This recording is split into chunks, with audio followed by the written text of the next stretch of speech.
Sri Kuberan TV நேயர்கள் அனைவருக்கும் அநேக நமஸ்காரங்கள். சக்தி ஜோதிட குழுவின் சார்பாக விஸ்வாவசு வருஷம் சித்திரை மாத பலன்களை பார்ப்பதற்காக அடியேன் சக்தி சுவாமி ஆகிய நானும்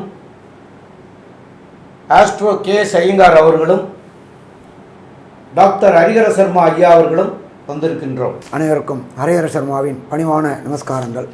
நாம் ஒவ்வொரு ட்ரிப்பும் ஒவ்வொரு மாத பலன்கள் பார்க்குறோம், வருஷ பலன்கள் பார்க்குறோம். அதே போல் மெல்ல செல்லும் கிரகங்களுடைய பலன்கள், விரைவாக செல்லும் கிரகங்கள். மெல்ல செல்லும் கிரகங்கள் அப்படின்றத பொறுத்தளவுக்கு அதிகமாக மெல்ல செல்லக்கூடிய கிரகம் சனி புத்திர பகவான். சனி பயிற்சி பலன்கள், ராகு கேது பயிற்சி பலன்கள், குரு பயிற்சி பலன்கள் இதெல்லாம் பார்த்துட்டு வந்திருக்கோம். இப்போ அந்த வருஷத்தில் இப்போ பார்க்க போகிறது நிகழும் மங்களகரமான விஸ்வாச வருஷம் சித்திரை மாத பலன்களை பார்க்க போகிறோம். இப்போ இந்த சித்திரை மாதம் அப்படின்றது விஸ்வாச வருஷத்தில் தொடங்குது. இந்த வருஷம் எப்போ தொடங்குது, இந்த மாதம் எப்போ தொடங்குது அப்படின்னு பார்த்தோம்னாக்க நிகழும் மங்களகரமான விஸ்வாச வருஷம் சித்திரை மாதம் ஆங்கில தேதி 14/4/2025 உயர்ந்த கிழமையான திங்கக்கிழமையில் தொடங்குது. இது முடிகிறது அப்படின்றது 14/5/2025 வரையிலும் இந்த சித்திரை மாதம் இருக்குது. சித்திரை மாதம் அப்படின்னாலே நம்ம என்ன சொல்லுவோம், அக்னி நட்சத்திர தோஷ ஆரம்பம் அப்படின்றதே சொல்லுவோம். நம்ம அந்த காலகட்டங்களில் பொறுத்தளவுக்கு முன்னோர்களும் மூத்தோர்களும் பெரியோர்களும் என்ன பண்ணுவாங்க, திருமணமான தம்பதிகளை ஆடி மாதத்தில் சேர வேண்டாம்னு சொன்னக்கூடிய காரணம் என்ன அப்படின்னாக்க, ஆடியில் கூடினா சித்திரையில் குழந்தை பிறக்கும், சித்திரையில் அக்னி நட்சத்திரம் அந்த குழந்தையோட உடம்பு சூடு தாங்காது அப்படின்றனால நம்மளுடைய முன்னோர்களும் மூத்தோர்களும் ஒவ்வொரு மாதத்துக்கும் ஒவ்வொரு காரியங்களும் ஒவ்வொரு நற்பலன்களையும் சொல்லிட்டு இருந்தாங்க. அப்படி பார்க்குற காலகட்டங்களில் இந்த சித்திரை மாதம் ஏற்படக்கூடிய நிகழ்வுகள், முக்கியமான நிகழ்வுகள் என்னென்னன்றதை ஃபஸ்ட்டு பார்க்கலாமா? ஃபஸ்ட்டு 23/4/2025 வாஸ்து நாள். வாஸ்து நாள் அப்படின்றது வருஷத்துக்கு 8 நாள் தான் வரும். அப்போ வாஸ்து புருஷர் கண் விழிக்கக்கூடிய நேரம், நம்ம அந்த வாஸ்து பூஜை பண்ணக்கூடிய நேரம் காலையில் 8:04 9:34 வாஸ்து பூஜை போடக்கூடிய நேரம்.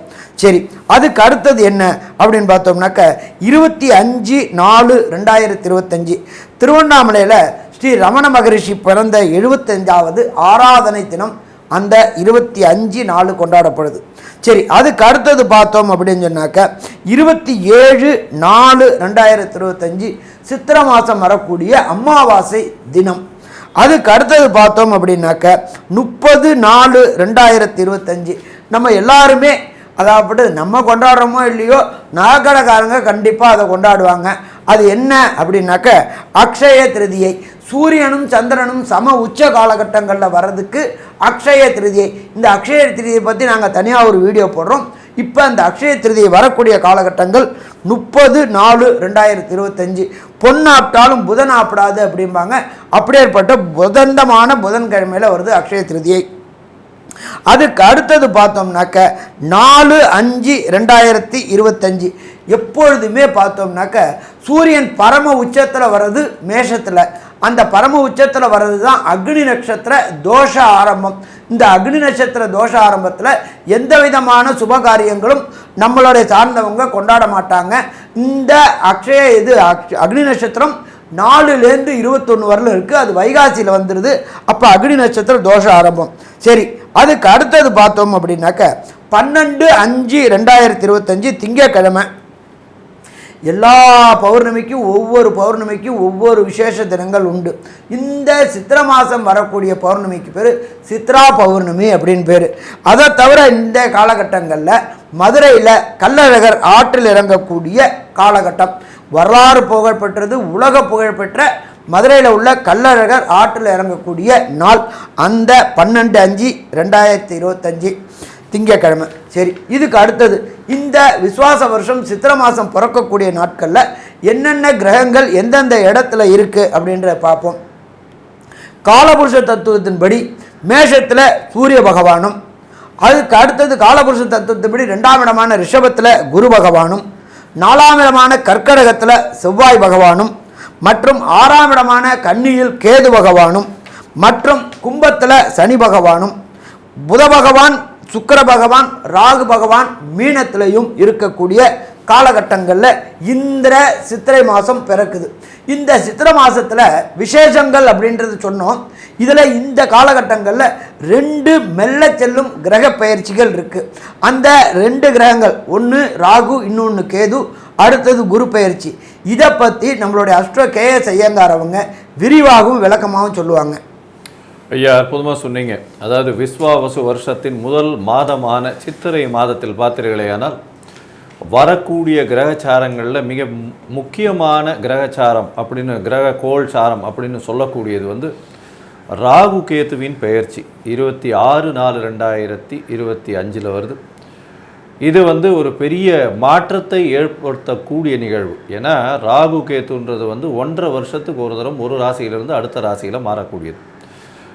இப்போ நம்ம மாத கிரகங்களை பற்றி பேசுகிறோம், அதாவது சித்திரை மாதத்தை பற்றி பேசுகிறோம். எப்படியும் ராகு கேத்து பயிற்சியின் தனியாக வீடியோ போடுவோம். அதை தவிர குரு பயிற்சியும் நடக்கிறது. குரு பயிற்சி 11/5/2025 நடக்கிறது. குரு ரிஷப ராசியிலிருந்து மிதுன ராசிக்கு போகிறார். ராகுவும் கேத்துவும் பார்த்தோம்னா ராகு மீன ராசியிலிருந்து அப்பிரதட்சணமாக சுற்றுவார். அதனால் வந்து கும்பத்துக்கும், கேத்து கன்னியா ராசியிலிருந்து சிம்ம ராசிக்கும் வரார்.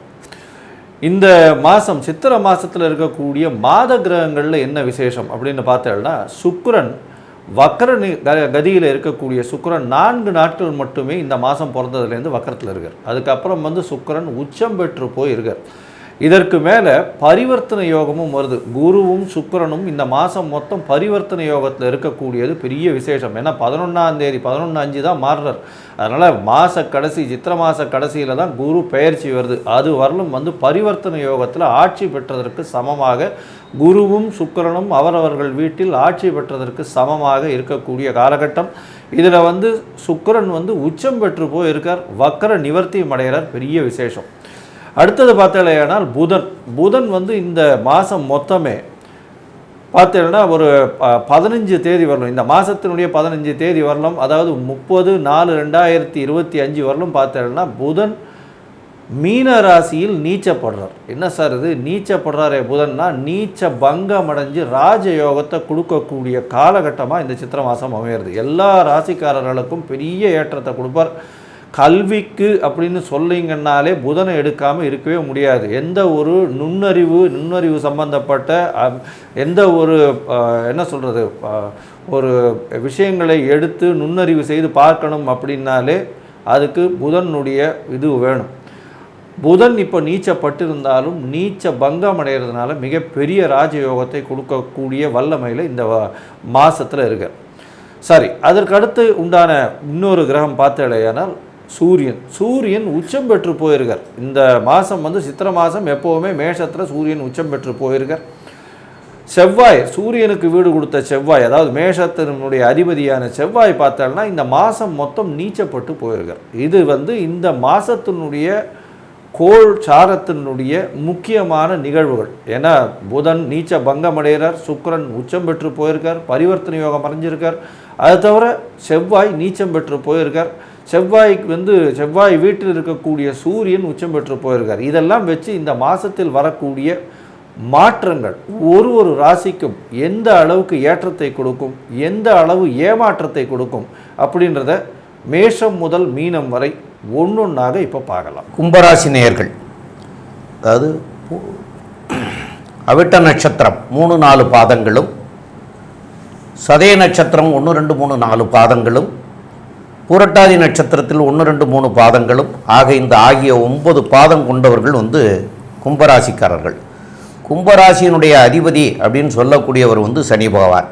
அவர் வந்து உங்களுடைய ராசியிலேயே கடந்த 1 வருஷத்துக்கு மேலாகவே இருந்துகிட்ருக்கார். அப்போது இந்த கும்பராசிக்காரர்களுக்கு 4க்கும் 9க்கும் உடைய சுக்கிரன் உச்சம் பெற்று போயிருக்கார். அதே போல் அந்த 4க்குடைய சுக்கிர பகவான் போய் 2ஆம் இடத்துல இருக்கார். 2ஆம் இடத்துக்குரிய குரு பகவான் வந்து 4ஆம் இடத்துல போயிருக்கார். அது வந்து பரிவர்த்தனை யோகம் அப்படின்னு சொல்லக்கூடியது. இந்த பரிவர்த்தனையில் யோகம்னு சொல்கிறதுக்கு தான் வாசகம் இருக்கே தவிர பரிவர்த்தனையில் தோஷம்னு சொல்கிறதுக்கு வாய்ப்பே கிடையாது. யாருமே சொல்ல மாட்டாங்க, எல்லாருமே பரிவர்த்தனை யோகம்னு தான் சொல்லுவோம்.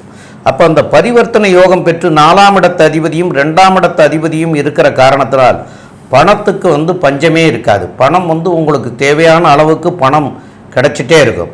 அதே போல் வீடு வாசல் இந்த இதெல்லாம் வண்டி வாகனம் பூமி சம்பந்தமாகப்பட்டது வாங்கிறதுக்கு உண்டான வாய்ப்புகள்லாம் இந்த காலகட்டத்தில் அதிகமான வாய்ப்பை தரக்கூடிய வாய்ப்புகள் உண்டு. அப்போ பொருளாதார ரீதியிலையும் உங்களுக்கு நல்லா இருக்கும். அந்த பொருளாதாரம் நல்லா வர்றதுனால இதுகளை வாங்கிறதுக்கு உண்டான வாய்ப்புகளையும் ஏற்படுத்தி கொடுக்கக்கூடிய நிலைகள் நல்ல அற்புதமாக இருக்குது. அதனால் இந்த காலகட்டங்களில் ஒரு தடவைக்கு 2 தடவை யோசனை பண்ணி எதை செய்யலாம் அப்படிங்கிறத பார்த்து என்ன பண்ணலாம்னு பண்ணினீங்கன்னா இந்த நல்ல முன்னேற்றத்துக்கு வரக்கூடிய வாய்ப்பாக உங்களுக்கு அமையக்கூடிய காலமாக இருக்கும். மேலும் உள்ள விவரங்களை பற்றி நம்முடைய ஆஸ்ட்ரோ கே ஐயங்கார் அவங்க சொல்லுவாங்க. ஐயா, அற்புதமாக சொன்னீங்க. பொதுவாகவே பார்த்தீங்களேயானால் மாத கிரகங்கள், மாத பலன்கள் மாத கிரகங்களுடைய மாற்றங்களை வைத்து வரும். சூரியன், செவ்வாய், புதன் மற்றும் சுக்கிரனுடைய மாற்றங்கள் எந்தெந்த அளவிற்கு இருக்குது அப்படின்றத பார்த்து தான் மாத பலன்கள் வரும். இந்த மாதத்தில் பார்த்தோன்னா ஒரு பெரிய விசேஷம், ராகு கேத்துவின் பெயர்ச்சி மற்றும் குருவினுடைய பெயர்ச்சியும் அமையிறது. குரு இந்த மாத கடைசியில் இருக்கிறதுனால ராகு கேத்துவினுடைய பெயர்ச்சியும் நம்ம எடுத்து பார்க்கலாம். இந்த மாதத்தில் பார்த்தலையானால் உங்களுடைய, அதாவது இந்த கும்பராசிக்கு பார்த்தலையானால் 4ஆம் இடத்துல இருக்கக்கூடிய ராகு மிகப்பெரிய ஏற்றத்தை கொடுக்க போகிறார். ஏன்னா பரிவர்த்தனை யோகம் பெற்று இந்த கும்பராசிக்கு 2ஆம் இடத்தின் அதிபதியும் 4ஆம் இடத்து அதிபதியும் பரிவர்த்தனை யோகம் பெறுறார். சுக்கிரன் உச்சம் பெற்று போகிறார் 2ஆம் இடத்திலே. தனஸ்தானத்தில் தனகாரகன் பரிவர்த்தனை, 4ஆம் அதிபதி 4க்கு 11 பரிவர்த்தனை. அதனால் தாயின் சொத்துக்கள் வரக்கூடிய வாய்ப்பு, புதிய சொத்துக்கள் வாங்கக்கூடிய, அதாவது லேண்டு, அதை தவிர கன்ஸ்ட்ரக்ஷன் இதெல்லாம் வாங்கக்கூடிய, லேண்டு ஃப்ளாட் இதெல்லாம் வாங்கக்கூடிய வாய்ப்புகள் மிகவும் அதிகமாக இருக்கும். உங்களுடைய ராசிக்கு பார்த்தோன்னா 6ஆம் இடத்துல செவ்வாய் நீச்சப்பட்டு போகிறார். அதாவது 3ஆம் அதிபதி, முயற்சி ஸ்தானாதிபதி 6ஆம் இடத்துல நீச்சப்பட்டு போகிறதுனால 3ஆம் அதிபதி 6ஆம் இடத்துல இருக்கிறது, ஒரு மறைவு ஸ்தானாதிபதி இன்னொரு மறைவு ஸ்தானத்தில் இருக்கிறது ரொம்ப விசேஷம். அதனால் இந்த புதிய வேலைக்கு பார்த்துட்டு இருக்கவங்க இந்த மாதம் வெயிட் பண்ணுங்கள். அடுத்த மாதம் நல்லபடியாக ஏற்றத்தை கொடுக்கக்கூடும். உங்களுடைய ராசியிலேயே ராகு பகவான் வரார். எப்போன்னா 26/4/2025 அப்போது ராகு உங்களுடைய ராசிக்கு வரார், சனியோடு சேர்ந்து இருக்கார். இந்த காலகட்டத்தில் பார்த்தீங்கன்னா உங்களுடைய மென்டல் ஸ்ட்ரெஸ் லெவல் ரொம்ப அதிகமாக இருந்தாலும் எல்லா விஷயத்தையும் சாதிக்கக்கூடிய எண்ணம் வரும். உங்களுடைய முயற்சிகள் அனைத்தும் வெற்றி பெறக்கூடிய காலகட்டமாக அமைய போகிறது. 10ஆம் அதிபதி சொந்த தொழில் செய்பவர்கள் அப்படின்னு பார்த்தாலேனா சொந்த தொழில் செய்பவர்களுக்கு சற்று பின்னடைவு இருக்கும். புதிய கடன் வாங்க வேண்டிய காலகட்டமாக இருக்கும். யாரை நம்பியும் காசு கொடுக்காதீங்க, கொஞ்சம் பொறுமையாக இருங்க. ஏன்னா உங்களுக்கு 7.5 சனி வேறு போயின்னு இருக்குது, ஜென்ம சனி வேறு போயின்னு இருக்குது. அதுக்கப்புறம் நீங்கள் பைசாவை கொடுத்துட்டு ஏமாறக்கூடிய வாய்ப்புகள் மிகவும் அதிகமாக இருக்கும். இந்த காலகட்டத்தில் சுக்கிரன் உச்சம் பெற்று இருந்தாலும் புதனும் செவ்வாயும் நீச்சம் பெற்றிருக்கு. இந்த புதனும் செவ்வாயும் மாத கிரகங்கள். இந்த மாத கிரகங்களுடைய நீச்சம் என்ன மாதிரியான தாக்கத்தை ஏற்படுத்தும்? அதே மாதிரி சூரியன் உச்சம் பெற்று போயிருக்கு, சுக்கிரன் உச்சம் பெற்று போயிருக்கு. இந்த 2 கிரகங்களுடைய மாற்றங்கள் என்ன ஒரு ஏற்றத்தை இந்த கும்பராசிக்காரர்களுக்கு கொடுப்போம் அப்படின்றத ஐயா ஹரிஹர சர்மா கிட்ட கேட்போம். நல்லா அற்புதமாக சொன்னீங்க. ராசிநாதன் சனி பகவான் ராசியிலேயே இருந்துக்கிட்டு தன்னுடைய விசேஷ பார்வையான 3ஆம் பார்வையாக தகப்பன் காரகனான உச்சம் பெற்ற சூரியனை பார்க்குறார். முயற்சிகள் தடைபடக்கூடிய வாய்ப்புகள் உண்டு. அரசு தொடர்புடைய பிரச்சனைகள் வரக்கூடிய வாய்ப்புகள் உண்டு. அரசு கூட மோதக்கூடிய வாய்ப்புகள், பிரச்சனைகள் உண்டு. அதே போல் தொழில் முனைவர்களாக இருந்தால் தொழிலாளிக்கும் தொழில் அதிபருக்கும் பிரச்சனையாகக்கூடிய வாய்ப்புகள் உண்டு. சனி பார்த்த இடம் பாழ் என்று ஜோதிட சாஸ்திரத்தில் சொல்லியிருக்கு. அதனால் சனி பகவான் பார்க்குறார். இதை தவிர நம்மளுடைய வாக்கிய பஞ்சாங்கப்படி ராகுவுக்கும் 3ஆம் பார்வையும் 11ஆம் பார்வையும் உண்டு என்பது நம்முடைய ஜோதிட சாஸ்திரத்தில் சொல்லப்பட்டிருக்கிறது. அதே இடத்தை ராகுவும் பார்க்கிறார்கள். 2 தீய கிரகங்கள் சூரிய பகவானை, உச்சம் பெற்ற சூரிய பகவானை பார்ப்பது முயற்சிகள் தடைபடக்கூடிய வாய்ப்புகள் உண்டு. கண்டிப்பாக 2 அரசுகளுக்குள் மோதல் போக்குகள் நடைபெறக்கூடிய வாய்ப்புகள் உண்டு. அது அரசாக இருந்தாலும் சரி, சராசரி மனிதனாக இருந்தாலும் சரி, அரசு கூட லிட்டிகேஷன்ஸ், வம்பு வழக்குகள், பிரச்சனைகள் வரக்கூடிய வாய்ப்புகள் உண்டு. அதனால் எச்சரிக்கையோடு இந்த கும்பராசியைச் சேர்ந்த அன்பர்கள் நடந்து கொள்வது சிறப்பாக இருக்கும். இதை தவிர 3ஆம் அதிபதியான முயற்சி ஸ்தானாதிபதி 6ஆம் இடத்தில் நீச்சமடைந்திருக்கின்றார். அது நீச்சமடைந்தது 6ஆம் இடம் என்பது மறைவு ஸ்தானம். 3க்கு உடையவர் 6ஆம் இடத்தில். அப்போ பிரச்சனைகள், வீரியங்கள் கூடக்கூடிய வாய்ப்புகள் உண்டு.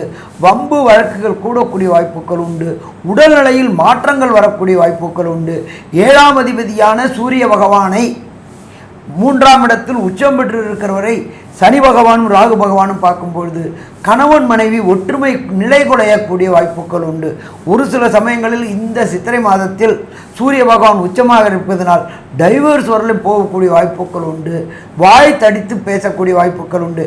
ஏற்கனவே ராசியில் ராகு சனி பகவான், 2ஆம் இடத்தில் உச்சம் பெற்ற சுக்கிரன், புத பகவான் நீச்சமடைஞ்ச சுக்கிரன், 3ஆம் இடமான கம்யூனிகேஷன் பாவத்தில் உச்சம் பெற்ற சூரிய பகவான் சம உச்சத்தில் இருக்கின்றார், பரம உச்சத்தில் இருக்கின்றார். அதனால் நீங்கள் சொல்லக்கூடியது உங்கள் லைஃப் பார்ட்னரால் தவறுதலாக புரிந்து கொள்ளக்கூடிய வாய்ப்புகள் உண்டு. அந்த தவறுதலாக புரிந்து கொள்ளக்கூடிய வாய்ப்புகளை தவிர்க்க வேண்டும் என்றால் ஒரே சொல்யூஷன் நமச்சிவாய நமச்சிவாய நமச்சிவாய. இல்லை அந்த இடத்த விட்டு விலகிறது மிக சிறப்பாக இருக்கும். பதிலுக்கு பதில் ஆர்கியூமெண்ட் பண்ணோம்னாக்க பாதிப்பு நமக்கு தான். அதனால் கும்பராசிக்காரர்கள் சித்திரை மாதத்தில் எச்சரிக்கையாக இருக்கணுமா, எச்சரிக்கையாக இருக்கணும். அதே போல் தொழில் செய்யக்கூடிய அன்பர்கள், தொழில் ஸ்தானாதிபதியான 10ஆம் இடத்து அதிபதியான செவ்வாய் 6ஆம் இடத்தில் நீச்சம் பெற்றிருக்கின்றார். உங்களுக்கும் உங்கள் மேலதிகாரிக்கும் கருத்து வேறுபாடு வரக்கூடிய வாய்ப்புகள் உண்டு. சரி, அதை எப்படி தவிர்க்கிறது? எது சொன்னாலும் ஆமான்னு சொல்லிட்டோம்னா பிரச்சனை கிடையாது. மறுவார்த்தை பேசினோம்னாக்க நீயா நானா என்று வரும். எப்படி போனாலும் மேலதிகாரி தான் ஜெயிக்கக்கூடிய வாய்ப்புகள் உண்டு. அப்போ நாம் இந்த காலகட்டங்களில் சித்திரை மாதத்தில் வேலை பார்க்குறவங்க அடக்கி வாசிக்கிறது சிறப்பாக இருக்கும். சரி, தொழில் பண்ணுறவங்களுக்கு என்ன பாதிப்பு வரும்? பாதிப்பு அப்படின்றது பொருளாதார பாதிப்புகள் வரக்கூடிய வாய்ப்புகள் உண்டு.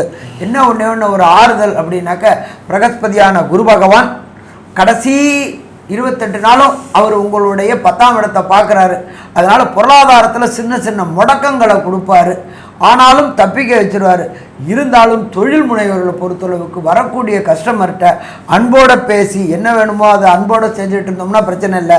நாம் ஏதாவது சொல்ல போக அவங்க அதை தப்பாக புரிஞ்சுக்க இருக்கிறதுலையே ப்ராபாண்டாலே மவுத் ப்ராபாண்டா ரொம்ப மோசமானது. அதனால் இந்த காலகட்டங்களில் கும்பராசிக்காரங்க எச்சரிக்கையோடு இருந்தால் பிரச்சனைகளை தவிர்க்கலாம். ஸோ மொத்தத்தில் பொறுத்தளவுக்கு கும்பராசிக்காரங்க ரொம்ப எச்சரிக்கையோடு இருக்கணும். சரி, இதுலேயும் ஒரு சில நாட்கள் மிகுந்த எச்சரிக்கையோடு இருக்கக்கூடிய நாட்கள், அந்த தினத்துக்கு பேர் சந்திராஷ்டம தினங்கள். அது என்னன்றத சொல்லுவாங்க. சரி, எல்லா இடமும் சுற்றி சுற்றி சுற்றி சுற்றி நம்மளை துரத்தி அடிக்கிறாங்களே, இதுலேருந்து தப்பிக்கிறதுக்கு என்ன பண்ணலாம் அப்படின்ற வழியையும் நம்ம ஐயா சக்தி சோமையா அவங்க சொல்லுவாங்க. ஐயா ரொம்ப அற்புதமாக தெளிவாக சொன்னீங்க விவரமாக. இந்த கும்பராசிக்காரர்கள் அப்படின்னு சொல்கிறவங்களுக்குடைய அதிபதி சனி பகவான். அந்த சனி பகவான் அங்கேயே இருக்கார். அதே சமயத்தில் 7ஆம் இடத்துக்குரிய சூரிய பகவான் உச்சம் பெற்று போய் 3ஆம் இடத்துல இருக்கார். அந்த 3ஆம் இடத்துல இருக்கிறவரை சனியும் ராகுவும் பார்க்குறதா ஐயா சொன்னாங்க. அதெல்லாம் உண்மைதான். அப்போ அந்த பாதிப்புகளில் இருந்தெல்லாம் நீங்கணும் அப்படின்னு சொன்னால் அது தகப்பனாருடைய நிலையை பாதிக்க செய்யலாம் அந்த சூரியனை பார்க்கறதுனால. அதே அந்த காரணங்கள்னாலையும் ஐயா சொன்ன காரணங்கள் நிறைய சொன்னாங்க. அந்த காரணங்களுக்கெல்லாம் தவிர்க்கணும் அப்படின்னு சொன்னால் சனிக்கிழமை சனீஸ்வரனுக்கு போய் எல் தீபம் ஏற்றி வழிபட்டுட்டு தான் வருவீங்க. அதை எப்போதும் போல் ரொட்டீனாக செஞ்சிட்டே வாங்க. அது போக இப்போ இந்த சனிக்கிழமை அன்னைக்கு தயிர் சாதம் தானமாக பண்ணி கொடுக்கணும். குழந்தைகளுக்கு கடலை உருண்டைகள் வாங்கி கொடுக்கலாம், ஏன் பெரியவங்களுக்கும் கொடுக்கலாம். ஆனால் தயிர் சாதமும் கடலை உருண்டையும் தானமாக வாங்கி கொடுங்க எல்லாருக்கும். அதே போல் ஏழை எளியவர்களுக்கு நல்லெண்ணெய் தானமாக வாங்கி கொடுங்க. இந்த எள்ளு சனீஸ்வரனுக்கு உகந்த தானியம். அப்போ அந்த தானியத்தை நீங்கள் தானமாக கொடுக்கறதுனால ஐயா சொன்ன பின் விளைவுகளில் இருந்தெல்லாம் நீங்கி உங்களுக்கு நன்மைகளை பெற முடியும் அப்படிங்கிறதையும் சொல்கிறோம். மேலும் உங்களுக்கு இந்த மாதத்தில் வரக்கூடிய சந்திராஷ்டம தினங்கள் அப்படின்னு சொல்லக்கூடியது 7/5/2025 புதன்கிழமை, அதாவது மிட் நைட்டில் ஒரு 4 மணிக்கு தொடங்குது. அது 8ஆம் தேதியும் இருக்குது, 9ஆம் தேதியும் இருக்குது. 9ஆம் தேதியில் என்னென்னு கேட்டால் மாலையில் 3 மணி 4 நிமிஷம் வரைக்கும் இருக்கிறாங்க. அப்போ இந்த காலகட்டங்களில் உங்களுடைய அதாவது சந்திரன் அப்படின்னு சொல்கிறவர் புத்திக்கு அதிபதி. அப்போ புத்திக்கு அதிபதிங்கிறதுனால நாம் செய்கிறது தான் கரெக்ட் அப்படின்னு உங்களுக்கு தோணும். ஆனால் அது அந்த காலகட்டங்களில் செய்கிறது தவறுதலாக நடக்கக்கூடிய வாய்ப்புகள் வந்துடும். அந்த தவறுதலாக நடக்கிறதுனால ஒரு சில நேரங்களில் அந்த தவறு அப்போவே தெரிய வரும், ஒரு சில நேரங்களில் அது தெரியாது. அது பின்னாடி 6 மாதமோ 1 வருஷமோ கழித்து அதனுடைய பின் விளைவுகள் வரும். அந்த பின் விளைவுகள்லாம் வராமல் இருக்கிறதுக்காகத்தான் அந்த காலகட்டத்தை தவிர்க்கணும் அப்படின்னு சொல்லியிருக்காங்க. அதனால் அந்த காலகட்டங்களில் அவசியமாக தவிர்க்க வேண்டியது அப்படின்னு சொன்னால், ஒன்று பிரயாணங்கள் பண்ணக்கூடாது. அந்த பிரயாணங்களில் பிரச்சனைகள் வரலாம்ங்கிறக்காகத்தான் பிரயாணங்கள் பண்ணக்கூடாது. அது வெளிநாடாக இருக்கலாம், உள்நாடாக இருக்கலாம், எங்கே வேணாலும் இருக்கலாம். பிரயாணங்களே பண்ணாமல் இருக்கிறது சிறப்பு. அதே போல் புதிய முயற்சிகள் எதுவும் பண்ணக்கூடாது. அந்த புதிய முயற்சிகள் நீங்கள் எடுக்கிறதுனால லாஸ் ஆகி போயிடுவீங்க. அதனால தான் புதிய முயற்சிகள் எதுவும் செய்ய வேண்டாம் அப்படிங்கிறதையும் அந்த நாட்களை தவிர்க்க சொல்கிறோம். அந்த நாட்களை தவிர்த்துக்கிறங்க. மேலும் உள்ள விவரங்களை நம்முடைய ஆஸ்ட்ரோ கேஎஸ் ஐயங்கார் அவங்க சொல்லுவாங்க. ஐயா, அற்புதமாக சொன்னீங்க. கும்பராசியை பொறுத்தவரையிலும் ராசிநாதன் ராசியிலேயே இருக்கிறதுனால உடல் உழைப்பு அதிகமாகும். அபரிமிதமான யோசனைகள் தோன்றக்கூடிய காலகட்டம், எண்ணங்கள் ஈடேறக்கூடிய காலகட்டம், உடல் உழைப்பு ஏறும், மென்டல் ஸ்ட்ரெஸ்ஸு கொஞ்சம் ஏறக்கூடிய வாய்ப்புகள் நிச்சயமாக உண்டு. முயற்சிகளில் சிறு சிறு தடங்கள் வெற்றியை நோக்கி பயணிக்கும். பணவரவிற்கு பஞ்சம் இருக்காது. எடுத்த காரியங்கள் நிச்சயமாக உங்கள் பேச்சின் மூலியமாக நிச்சயமாக வெற்றியை கொடுக்கும். புதிய வீடு மனை வாங்கக்கூடிய பாக்கியம் நிச்சயமாக உண்டு. தாயின் உடல்நிலையில் நல்ல ஒரு ஏற்றமும் தந்தையின் உடல்நிலையில் நல்ல ஒரு ஏற்றமும் இருக்கும். ஆனால் உங்கள் உடல்நிலையில் சற்று பின்னடைவு இருக்கக்கூடிய காலகட்டமாக அமையும். சொந்த தொழிலில் புதிய கடன் வாங்க வேண்டாம், பொறுமையாக இருக்கிறது ரொம்பவும் நல்லது. எதிர்பாலினத்தவர் மூலியமாக சற்று பிரச்சனைகள் வரக்கூடிய வாய்ப்புகள் உண்டு. போட்டித் தேர்வில் சற்று பின்னடைவு ஏற்படக்கூடிய வாய்ப்புகள் நிச்சயமாக உண்டு. கூட்டுத் தொழிலில் சற்று பின்னடைவு இருக்கும். கூட்டுத் தொழிலில் ரொம்பவும் ஜாகிரதையாக இருக்கிறது ரொம்பவும் நல்லது. வெளிநாடு போய் படிக்கக்கூடிய பாக்கியம் நிச்சயமாக கிடைக்கும். இந்த கும்பராசிக்காரர்களுக்கு எல்லா விதமான ஏற்றங்களும் உண்டு. பணவரவிற்கு பஞ்சமில்லை, படிப்பிற்கும் பஞ்சமில்லை, நல்லபடியாக இருக்கும். இருந்தாலும் உடல் நலத்தில் சற்று ஜாகிரதையாக இருக்கிறதும், உடல் அதாவது மன அழுத்தம் கொஞ்சம் அதிகமாக இருக்கக்கூடிய காலகட்டம்னு சக்தி ஜோதிட குழு சொல்லுது. நன்றி, நமஸ்காரம். ஸ்ரீ குபேரன் டிவியை பார்த்தமைக்கு நன்றிகள். மேலும் இது போன்ற தகவல்களை தெரிந்து கொள்ள ஸ்ரீ குபேரன் டிவியை சப்ஸ்கிரைப் செய்யுங்கள். மறக்காமல் பெல் ஐக்கானை கிளிக் செய்யுங்கள்.